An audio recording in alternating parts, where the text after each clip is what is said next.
জন্মসূত্রে মার্কিন নাগরিকত্ব পাওয়া বাতিল নিয়ে প্রেসিডেন্ট ডোনাল্ড ট্রাম্পের নির্বাহী আদেশ আটকে দিয়েছে আদালত।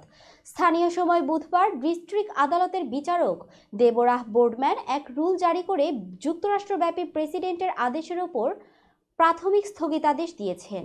মার্কিন সংবিধানের 14 সংশোধনী অনুযায়ী জন্মসূত্রে যুক্তরাষ্ট্রের নাগরিকত্ব পাওয়ার অধিকার রয়েছে, কিন্তু মার্কিন প্রেসিডেন্ট ডোনাল্ড ট্রাম্প গত জানুয়ারিতে ক্ষমতা গ্রহণের পর তা বাতিলের আদেশ দেন। এ নিয়ে বিতর্ক দেখা দিলে ট্রাম্পের নির্বাহী আদেশ কিছুদিন আগে ওয়াশিংটন অঙ্গরাজ্যের একজন বিচারক 14 দিনের জন্য স্থগিত করেন। এবার তার মেয়াদ শেষ হওয়ার আগেই একই পদক্ষেপ নিলেন মার্কিন ফেডারেল আদালত।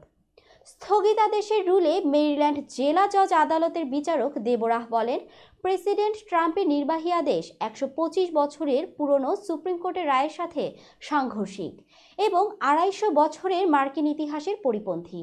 প্রেসিডেন্ট ডোনাল্ড ট্রাম্পের নির্বাহী আদেশের বিরুদ্ধে মেরিল্যান্ডে মামলা দায়ের করেছিলেন 5 গর্ভবতী নারী ও 2 অভিবাসী অধিকার গ্রুপ।